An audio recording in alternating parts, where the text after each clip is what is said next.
somebody hot. No, please, no. Come on. I don't like this. I don't like this. Where is this going? I'll change your mind. Nope. I can't do this. I'm not watching anymore. Oh my God! Okay, so yeah, this scene from EXO Kitty is going viral for all the wrong reasons. Like, I don't know what Netflix intern thought that taking a out of context scene from a teen rom-com show and posting it on Twitter without the proper context that this is supposed to be a corny dream of Minho's was a good idea, because, oh my god, people have just been like, oh, this is a true representation of what EXO Kitty truly is. So, today, we're going to be talking about this new Netflix TV show called EXO Kitty, and you're like, wait, Panamon, you don't talk about Netflix shows on your channel, and I was like, yeah, I don't. Except, the thing is that this show heavily references K-pop, takes place in South Korea, and all the main characters, the main characters that are in this love triangle or square are all Korean, and it also takes place in like a South Korean boarding school of sorts. So I was like, you know what, this is clearly aimed at somebody who likes K-pop and K-dramas, so why not watch this show? However, there is a caveat to it that EXO Kitty is actually a spin-off of Netflix's To All the Boys rom-com movie trilogy. So yeah, those movies are like super popular. I think it just reintroduced like the team rom-com to, I would say, modern Gen Z audiences. And then Netflix recently started teasing for a spin-off show of Kitty, who is the younger sister of To All the Boys I've Loved Before's main heroine, Laura Jean. So Kitty is like the young sister. So she is getting her own TV show where we follow her love life, unlike when in the movies we followed Laura Jean's love life exclusively, and Kitty was like the younger supporting character or sister. Like, for the most part, this seemed nothing like a cash grab, and let's be honest, it is a cash grab. I would say any spin-off of sorts is a cash grab in a way or not, whether it's like good quality or not. So I had zero interest in this, like literally zero interest. Like, I did not even watch the second or third movie. So tell me why I've binge watched this entire show in like a day. Yeah, I would say it's because it caters to the K-drama, K-pop fan in me. That's why I like binged it in one day. And let's talk about it. The good, the bad, the ugly, just literally everything that I want to talk about this show. In my typical Panamon recapping style. Like, I watched it, so you don't have to, but you could watch it if you are into teen, fluffy, rom-com stuff, you know? Of course, some of you ask, like, do I need to watch To All the Boys movies to enjoy EXO Kitty? I personally don't think so. Okay, so a quick recap of all the To All the Boys Loved Before. So it follows three sisters, Laura Jean, Covey, Margot, the oldest, and also Kitty, and they're all Korean American, and their mother has died, and their mother not being part of their lives, it like plays a huge role in all of the characters. In the first movie, we follow Laura Jean and her love interest Kovinsky, and then in the second and third movies, we also follow them and their, relationship highs and lows and their love triangles with another boy named John Ambrose Claren. Is that his name? So it's just basically that. The three sister relationship is also really important between Kitty, Laura Jean, and what's her name, Margot. And in the movie, Kitty forms a pen pal with this Korean boy named Dae, and we follow their relationship in EXO Kitty. The episode begins with Kitty voice calling her long-distance boyfriend Dae, who lives in South Korea, and they have been pen pals this entire time, and they've been together for like many years from what I'm assuming. And then she gets a phone call from KISS. Yeah, the acronym for the school is KISS. So it's definitely setting up what kind of TV show this is going to be just by that alone. And KISS lets Kitty know that not only is she been granted a study abroad program like for high school for 1 year at South Korea, but it's also fully funded. I'm like, damn, Kitty, you're truly living the Wire protagonist life. And then in true main character fashion, she gives a presentation to her father and his girlfriend on why she should go abroad and study. And then she also brags about and that she really wants to do something with her life, experience new things, get to know more about her mother. But we all know that at the core of it, it's just her wanting to be with her boyfriend named Dae. So here's the thing, when I watched the EXO Kitty trailer, I was like, oh my god, Kitty's boyfriend, he looks so CGI'd. Like, I genuinely thought that the actor portraying Dae was not a real person, that he was CGI'd. So I got so confused. But the thing is that they recasted the actor, and that's what in the flashback sequence that takes place in the actual movie, they CGI'd the new actor over the old actor. That's why Minhyung looked CGI'd, even though he's not CGI'd. So imagine my surprise when I found out that he's a real person and not CGI. Also, I found out from the comment section that the old actor of Dale, you know, the guy over here at the top, was on Boys Planet. Oh my god, oh my god. It always comes back to Boys Planet for me, like, save me. It's a curse that's following me around.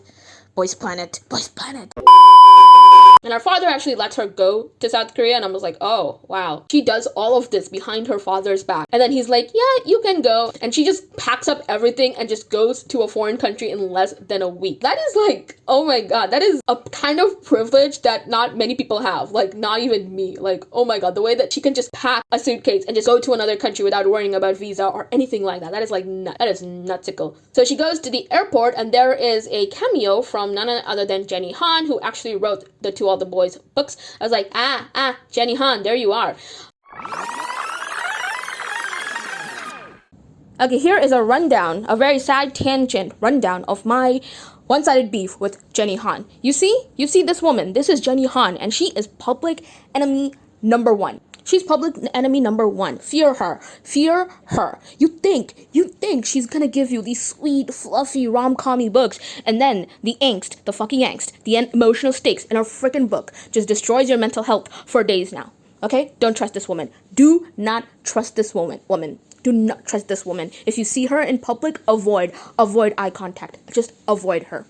Okay, so I read the first book, To All the Boys I Loved Before, in 2016, before Book Talk was a thing. It was my first YA romance novel, and I absolutely despised it because I thought the characters were a little too juvenile, and it ended in a way that made me feel awful about myself. And then I heard that To All the Boys is getting a Netflix movie, and I saw the trailer, and I did like it. So I watched the movie, and surprise, surprise, I ended up really liking the movie. I was like, oh, this is a pleasant surprise. That is one twist I did not see coming. Maybe M. Night Shyamalan wrote it. Who knows? It could be.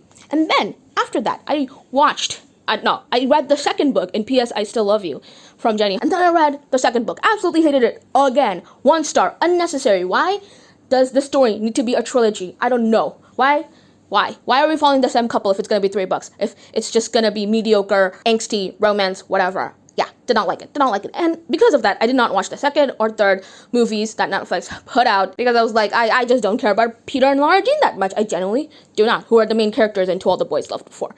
And then there was a teaser for Netflix's The Summer I Turned Pretty TV show. And I'm like, okay, I read The Summer I Turned Pretty book. Yeah, surprise, surprise. Apparently I read another Jenny Han book, even though I swore I did not like her. Like, I tell you, this woman is public enemy number one. She will somehow manipulate me into reading her books. She will do that. I don't trust this woman. I do not trust this woman. So she will do that. She will.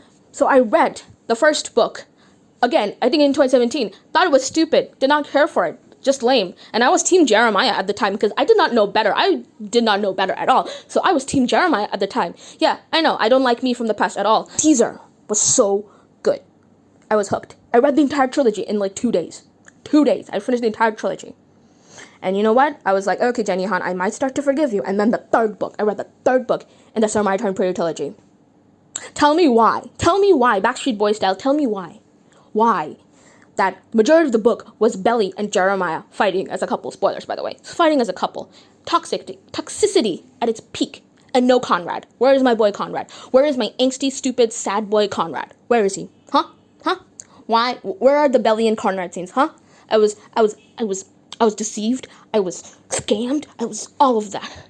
And that, my besties, is why Jenny Han is public enemy number one.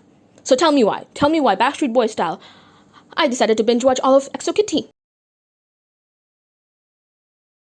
And then, while Kitty, again, in main character fashion, misses her bus, that's Dumbass Theory 101. But before that, she's at the airport, and this really handsome Korean boy walks in, while 17's hot, like I kid you not, 17's hot plays, while he walks in. 모두 우리 쳐다봐 태양을 타리는 마차 계속 달려 Juicy And this boy is like really attractive, and he's also like rude to Kitty, and I'm like, oh my god, this man. I was like, oh, okay, we got our second male lead right here, everybody. Like, that is basic minimum requirements of a second male lead. Like, right there. Snarky, handsome, unattainable, that hates the female lead at first, but then will fall for her. It's all there, my besties. And then after that, like, one K-pop song after the other plays, like, no joke, in less than 10 minutes, they play Hot by 17, Telepathy by BTS, Bam by Momoland, Pink Venom by Blackpink, What You Waiting For by Somi. Like, that is such a random collection of K-pop songs that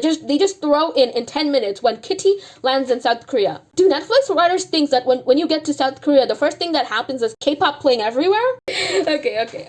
After that, Kitty gets hit by a car. Yeah, wait, what? She does? Yeah, she gets hit by a car, and inside the car is this really pretty heiress. Her name is Yuri Han. And she also goes to Kiss, and Yuri helps Kitty go to Kiss, the school. Yeah, the name of the school is Kiss. Like, I'm not making this up. I'm genuinely not. And then we get to meet Dae, and apparently he is really struggling to pay his tuition fees. And also, I'm just glad that all the Korean characters actually speak Korean. Like, I was worried that the whole show was going to be in English, taking place in South Korea, and all the characters are just not gonna speak in Korean, but they do speak in Korean, which is a good thing. Dae is, like, absolutely broke, and he is trying his best to get a TA position from the professor, and I'm like, oh, relatable, I've been there. Yuri Han, I would say the female character who is giving Sekko female lead vibes, being stylish and rich and just, it mean girl vibes. Like, Yuri Han is giving Barbie it girl who drinks ice lattes, gets inspo from Pinterest, favorite Taylor Swift album is Reputation, bias in Blackpink as Jennie. Like, it's giving all of that. Like, she is my kind of female character, let's be real. But one thing that I just could not get over is that the name of the acronym for the school is KISS. Even I, the cringe lover, cannot tolerate that. But yeah, the principal of KISS is none other than Yuri's mother. Her name is Gina. And then we find out that Yuri is actually gay. Oh wow. This would never happen in an actual K-drama, let's be real. And then Kitty gets ready for her school's, I don't know what, freshman orientation, prom, or something like that.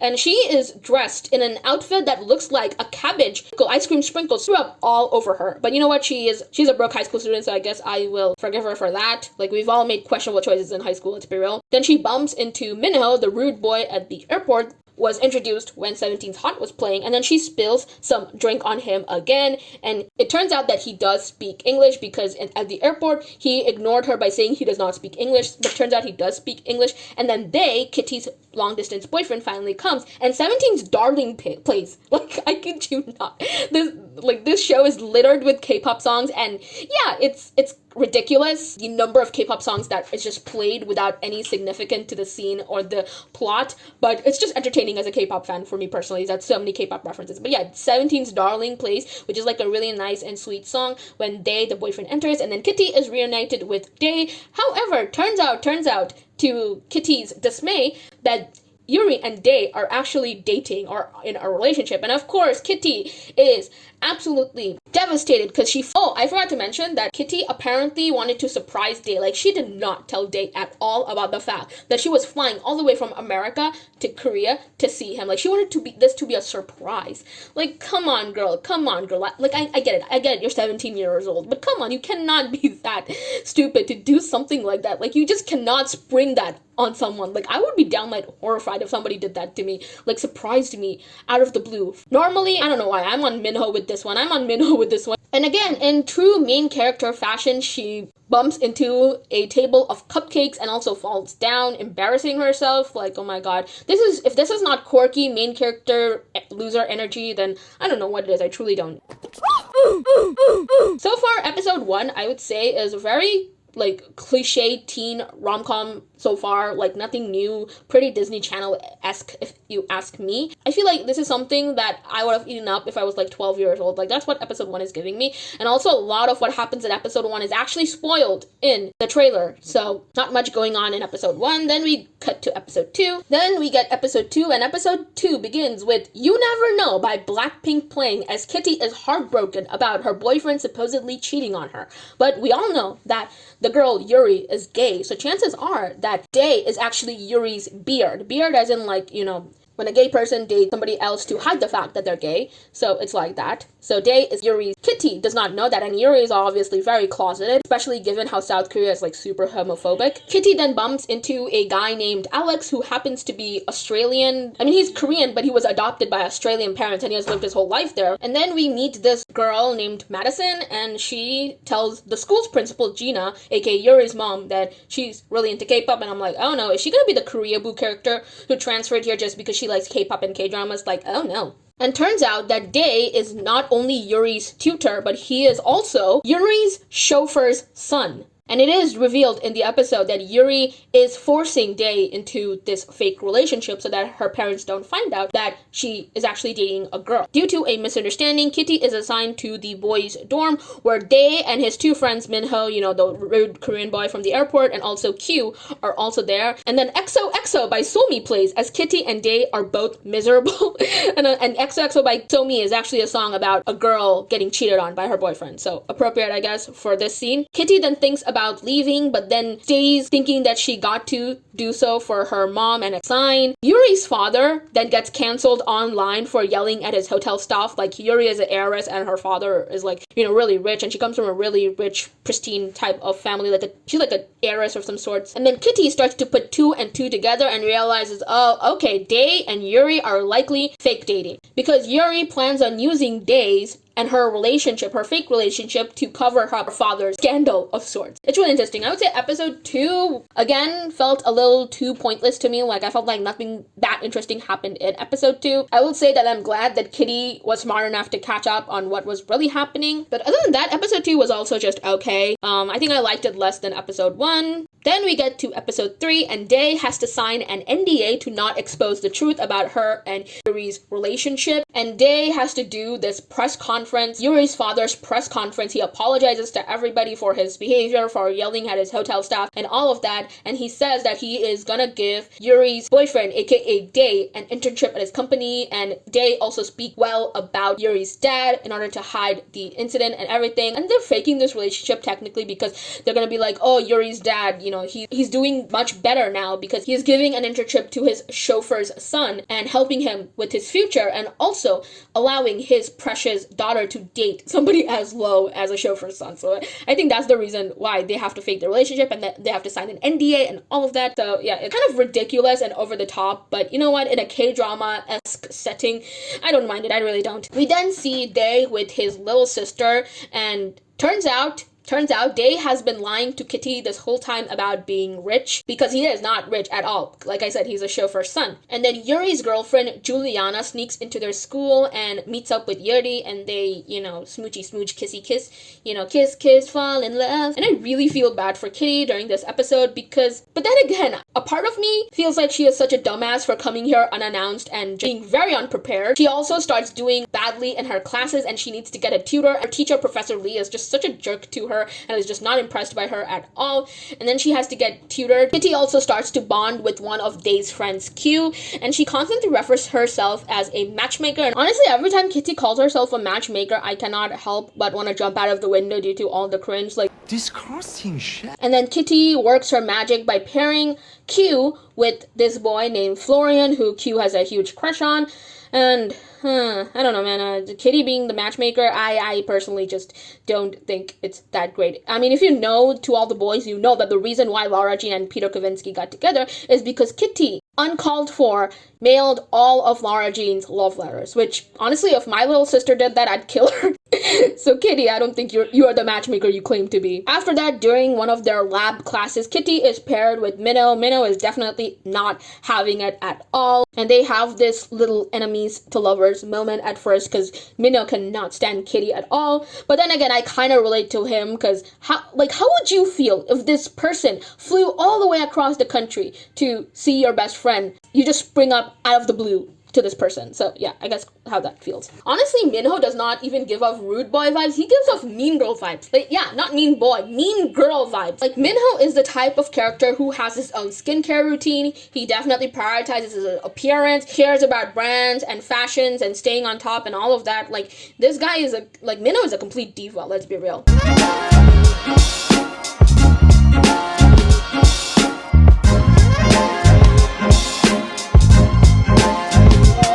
Day actually ends up being Kitty's tutor, and then after that, Day breaks up with Kitty. And then plot twist, at the end of this episode, we find out that Kitty's mom likely had another baby in Korea.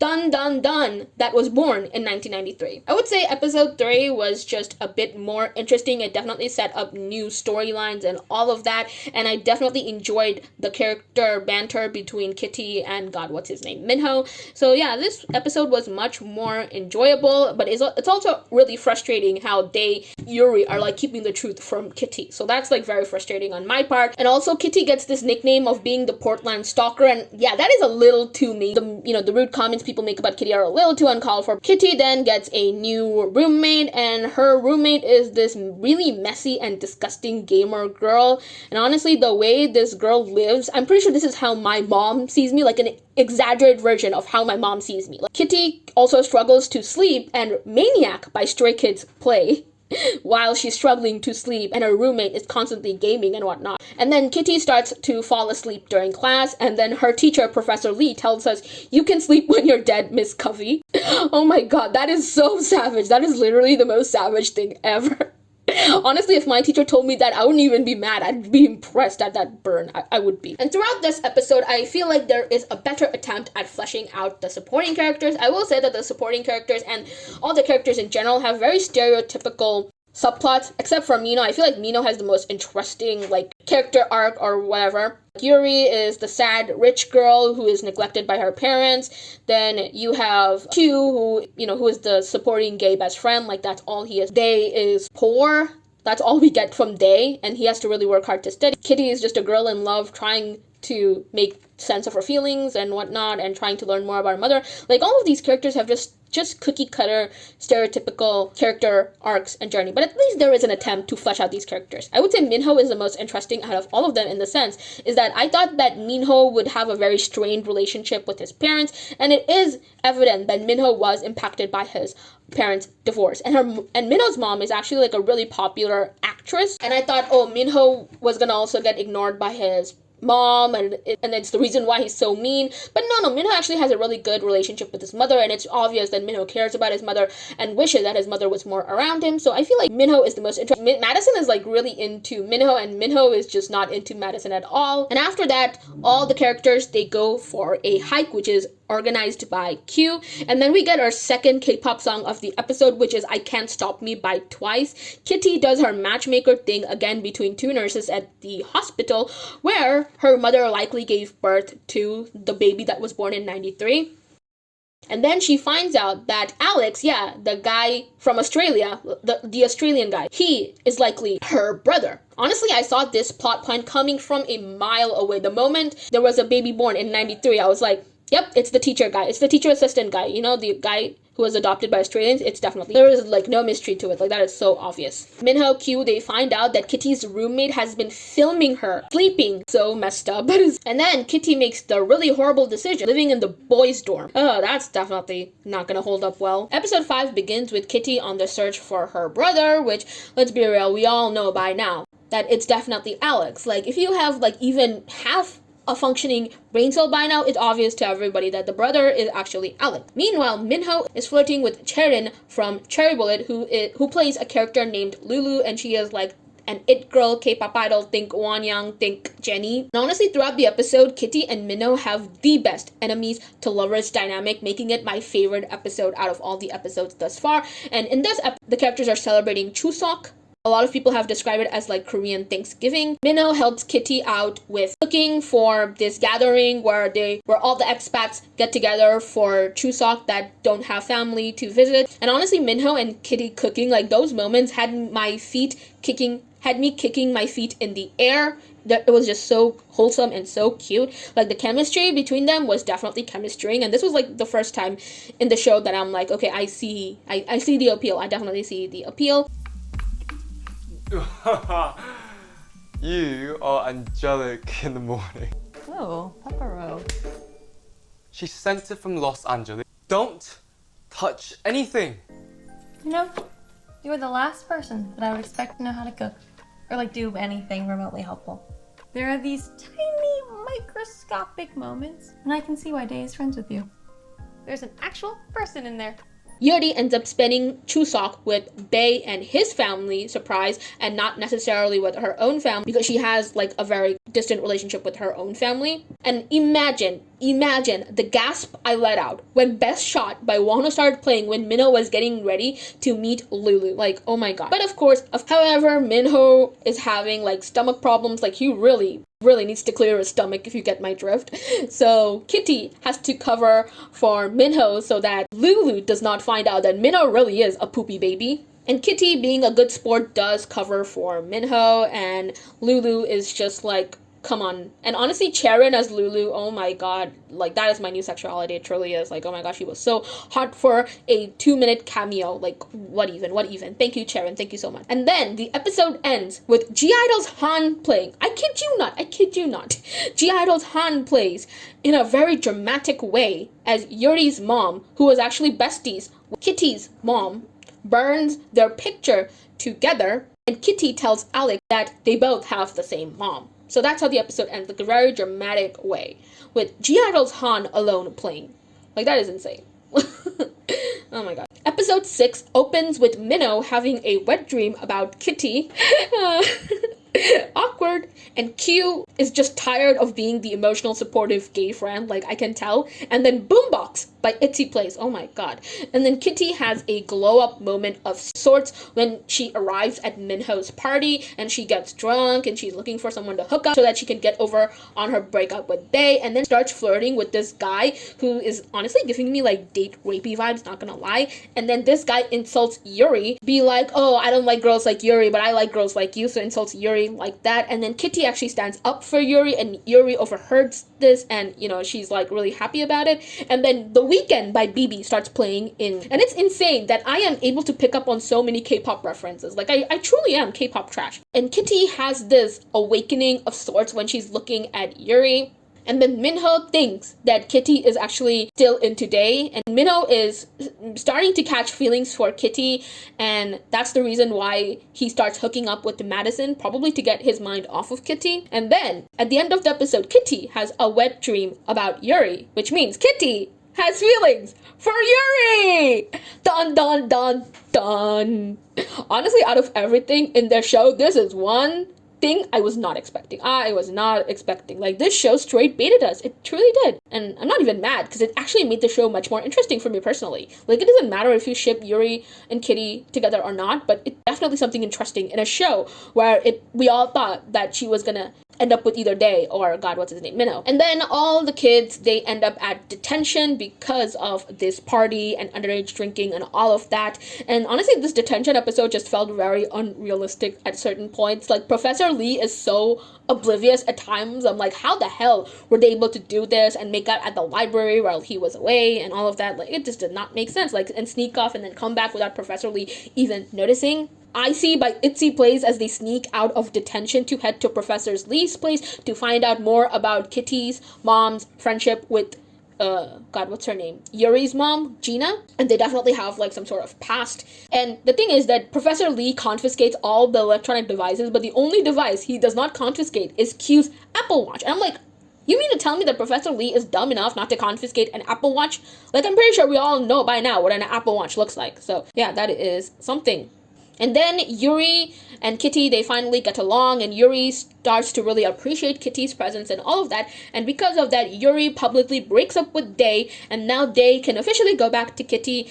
And now we have episode 8, and it starts off with Stay This Way by From Is 9 playing as all the couples make out. Yeah, From Is 9, perfect make-out music, not gonna lie. And then, oh my god, we get a cameo from none other than Taecyeon from 2PM, and he's playing a character named Ocean Park. Like, I'm not even making this up. And they're all like going to this field trip, which is sponsored by Taecyeon's character's grandmother, and it's all because of the character Madison. And then Ocean Park, played by Taecyeon, finally arrives. Madison, my #1 fan. I went to your New York show, Istanbul, Tokyo. You seemed a little bit up during Dubai, but still amazing. Your mother is an incredible woman. Did she ever tell you about the time I ran into her at Sundance? She kept me warm on a very cold night. Oh my god! I was cackling like a hyena when he subtly told Minho to his face that he slept with his mom. Oh my god, oh my god. Oh my gosh. Oh, one of the best moments of the show for me personally. And then even throughout the episode, even I start to like ship Yuri and Kitty here and there.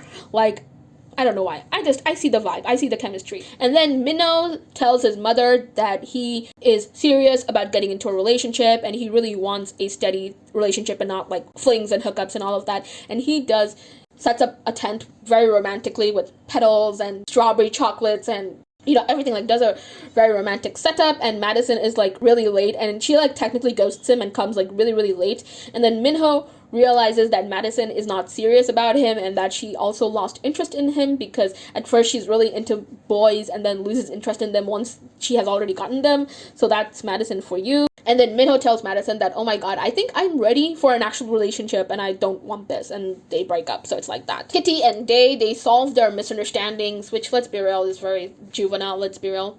And Kitty and Day, you think it's all good, and then Kitty says at the end of the episode, why does it feel like my heart is being ripped out? So yeah, so even if Kitty is happy with Day right now, she still has lingering feelings for Yuri. Awkward. Then we get episode 9, and Kitty is failing all her classes and must study. Alex finally tells Yuri's mom the truth that he is her son and also Professor Lee's. Yuri then stands up to her mom and tells her that she is indeed gay. And after that, Yuri moves in with the boys and Kitty. I don't know why. Honestly, except Kitty is just very unexpectedly sapphic and honestly, I love to see it because normally when we do have like gay characters, it's usually the supporting characters. But I'm glad that the main character actually is bisexual or pan or fluid. Minho is then pissed, absolutely pissed at Day for lying about the fake relationship and then everything. And I tell you, Minho is just peak second male lead. Lol, like Han Sojun better watch out. Yuri then helps Kitty dance for the talent show because if she participates in the talent show, she gets extra credit or points or stuff like that. And all throughout this episode, I'm like, what happened to Lulu? What happened to Lulu? Like, if Minho wanted to be serious with someone, couldn't he have gone to Lulu? Like, what happened? Like, what happened to Lulu? Like, why didn't he just settle for Madison all of a sudden? Yuri's mom tells her husband or Yuri's father that she isn't happy with her upholding this perfect image and whatnot, and this is not really a happy family, yada, yada, yada. And Q, he thinks that Florian cheated on him, and turns out that Florian is not cheating on Q, but he's actually like cheating on the exam because he cannot focus on his studies due to his relationship with Q and also the stress from his divorced parents. Gina then lets it slip that Alex is Yuri's brother and that Kitty hid it from, God, what's her name? Yuri? And Yuri is pissed about this, absolutely pissed. And of course, during the main performance where they're all wearing hanboks and the fireworks are gonna set off, Kitty ruins the performance because Yuri is mad at her and Kitty tries talking to Yuri, but it all backfires and the fireworks set off early and Kitty's hanbok catches on fire and Minho tries his best to escape being the second male lead and saves Kitty successfully. And I'm like, Day, where the hell are you, man? Huh? Day is literally just like non-existent throughout the show. Like, that's what it feels like. You're supposed to be one of the main love interests and you just feel so invisible throughout the show. Like, honestly, it's kind of sad. And then with the talent show ruined, Gina cries. She's like tired of maintaining the perfect image. And then Kitty tells Day that she likes someone else, and Day thinks it's actually Minho. Drama, hey. Episode 10 begins with the boys fighting. Oh my god, the boys are fighting. The boys are finally fighting. Minho is like embodying major second male lead energy. He's like, dude, you cannot act like this to me. And what if I like her? Like, he's embodying that kind of energy. And then Kitty tells Day that the person she likes is actually Yuri, not Minho. Awkward. And honestly, you guys better not try to erase Kitty's sexuality if she likes Minho in the future. But I doubt that will happen. I don't know why. I think Kitty is gonna end up with Yuri. I don't know. Minho is just giving too much second male lead energy for me to be completely sure that she's gonna end up with him. And we all get this side drama with Florian and him cheating on his exams and whatnot, and Q just not having it and everything. Gina then tells Yuri that they are done being this fake, stupid family, fake, rich, happy family or whatever, and that she's gonna continue let Yuri be with her girlfriend Juliana. And then Kitty gets caught like a dumbass, yet again, being in the boys' dorm room, and even though she does well in her exams, she gets expelled. And I'm like, because it violates parts of her scholarship. And I'm like, okay, I'm like, yeah, you can take away her scholarship, but why, like, straight up expel her? Like, that does not make sense. Like, you can revoke her scholarship, but why, like, expel her to that extent. Like, she did break rules. I don't know the rules. I genuinely don't. It could be a thing. But I'm like, honestly, Kitty, I don't know, Kitty, like, kind of stupid. Kitty is kind of stupid, not gonna lie. Like, the way she started living in the boys' room, like, wasn't she, like, aware of the clauses in her scholarship? Like, was she not aware? Like, this is just such a dumb thing to do. Like, oh my god, Kitty. I would feel bad for you, but you really screwed up. I'm sorry. Kitty then again, in main character fashion, gets up on the table and gives a speech about how she deserves a second chance. I'm like, Kitty, please, like, you're making it really hard to root for you. Like, I get it. You're a 17-year-old girl. You're gonna do things that are super cringy, but this is like Disney Channel level of cringe that even I cannot tolerate. And I defend a lot of cringe on this channel, so there's that. Also, side note, why does Kitty and Yuri have this exact same manicure throughout the entire semester? Like, what is in their nails for them to have the exact same manicure throughout the entirety of a semester? Like, for 3 to 4 months straight, they got the same nails. Like, kind of feels weird, kind of feels off. Day also loses his room and board scholarship because Florian is number 1 due to cheating, and of course Q has to make a difficult decision whether he's gonna report his own boyfriend for cheating or not. Honestly, at first I was okay with Florian cheating because I was like, okay, he's going through it, he's really going through it. But I don't know, taking Day's number 1 spot, that just does not feel right. Like, he could have just cheated just to do the bare minimum to pass, but to take the number 1 spot, that's a little too much. So Kitty finally has to go to the airport and go back home because she got expelled after 1 semester because of her dumbass decisions. And then Day rushes to the airport to fix things with Kitty, and Kitty tells him that I don't regret doing any of this and you'll always be my first love and thank you for being the best first boyfriend. And Day's heart is obviously a little crushed, but he's also being a good sport about it. And then Kitty also meets Yuri at the airport and almost confesses her feelings or whatever to Yuri, but then Yuri meets up with Juliana, and Juliana is a bit suspicious that maybe something is going on with Yuri and Kitty, but we don't know. And then Kitty hops on the plane, and she obviously takes Coach, and surprise, surprise, guess who's right next to her, sitting right next to her? It's Minho. Yeah, he is flying back to LA to visit his mom, so they're both on the same flight. And then you get one of the cutest confessions ever. Minho confesses his love to Kitty. It's literally giving me everything. It's literally giving me everything. And Kitty is actually, I would say, a bit, I don't know, from her expression, it feels like Kitty is a bit happy with the confession. So, yeah, I was like, oh, damn, we got a whole love square going on. And that is how EXO Kitty Season 1 wraps up. Overall, this show, once I sit down and think about it and talk about it to you guys, I'm like, wow, there is it's the writing wise, it's not that strong. Characterization wise also, it's not that strong. I feel like a lot of the character arcs, the character archetypes, all of it is like stuff we have seen before. This is like a typical teen show, except it feels very Disney Channel-esque. Like, it feels very much for a younger audience, despite the fact there is mention of drinking and sex over here and there. Like, it's just not a very mature show, but honestly, we don't need, I generally don't care about that. But I can see why that's a bad thing for a lot of people. Like, this show just feels for a much younger audience. I will say I personally did not care about a lot of the side plots. Like, I did not care about Q and Florian. I did not care about the whole mystery surrounding Kitty's mom and everything about that. But there is a twist introduced at the end of the finale that Kitty's mom likely had another love other than her dad, and his name is Simon. So maybe if they do a season 2, then Kitty will likely looking forward this Simon guy, so it could be that. But the things that I did like about the show is that it's just so easy to watch. It definitely made me feel really happy and warm inside when I was watching it. I definitely really enjoyed the character dynamics. I really enjoyed the character dynamics between Kitty and Yuri, Kitty and Minho, Kitty and, God, what's his name, Q, Day and Yuri. I really liked the platonic friendships in this show. The platonic friendships in this show was just really top tier, and I really appreciate platonic friendships, especially between a boy and a girl. So I really liked that. I would say Kitty does have good chemistry with both Yuri and Minho. I'm personally team Minho. I am, but honestly, I wouldn't mind if she ends up with Yuri as well. I like both very much. The only love interest I don't care about her is They and Kitty. Such a boring relationship. Like, there's no spice to it. Like, I just don't care about that. But Day seems like an okay-ish, mid-tier-ish character. Minho is just the best part of this show, in my opinion. Like, he is just so entertaining, charming, funny. He is literally all of that. I thought at first he was just gonna be like this mean, rude, cold boy, but actually he's like really funny, and he's also sweet. So, and he's a really great friend. And his story arc was just the least cliched out of all of them. Like, he goes from somebody who's having like casual hookups to realizing that he wants something much more meaningful, and that's the reason he starts to really fall for Kitty and lets himself fall for Kitty. So that's like really cute. I really like that about him. And he also has much more going on outside of, you know, liking Kitty. So I really like that aspect as well. So Yuri and Yuri and Minho were my favorite parts of the show, hands down. I definitely like the vibe of the show. It's very cute. I will say there has been complaints about this show not being a realistic depiction of South Korea.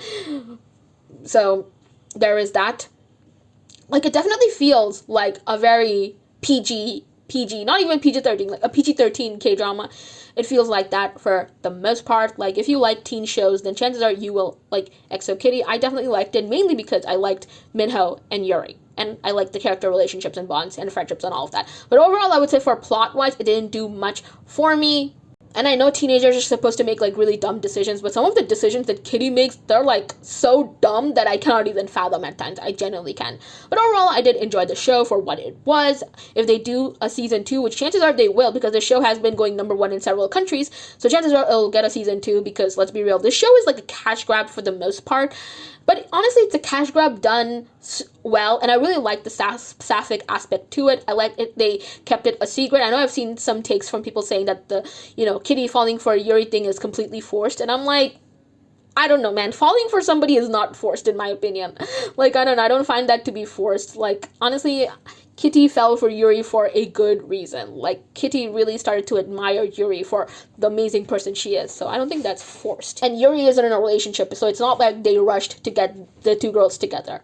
And honestly, I think the reason why EXO Kitty did not brand itself as a sapphic show, because they knew that Netflix would cancel it immediately. And of course, many people would be mad at the show if they did go down that route. So that's why they technically like straight baited it, making you think it's going to be about two boys. But no, it's two boys and a girl. So that's interesting. That is definitely interesting. We don't see that, especially with POC characters, so I really liked. I don't know, when I heard about EXO Kitty, I did not care about it at all. I thought it was going to be a stupid little cash grab with zero substance to it, and even though you can say that, yeah, it's a cash grab for the most part, and it's just a silly little teen drama, or like a K-drama or whatever, it's still enjoyable. It has its charm here and there, and I do like the characters, especially Minho and Yuri. By the way, the actor who plays Minho and the actress who plays Yuri, they are siblings in real life. Dun dun dun dun. Like, that is such a cool thing. That is definitely it. The cast just has such good chemistry with each other that it makes the show worth watching, in my opinion. And Minho, he is just iconic. Like, I love him. He's such a great character. Absolutely adore him. But yeah, that's what I thought about EXO Kitty. Let me know what you guys thought about the show in the comment section below. Whether did you like it? Did you dislike it? Who's your favorite character? But yeah, that's it for me. Thanks so much for watching.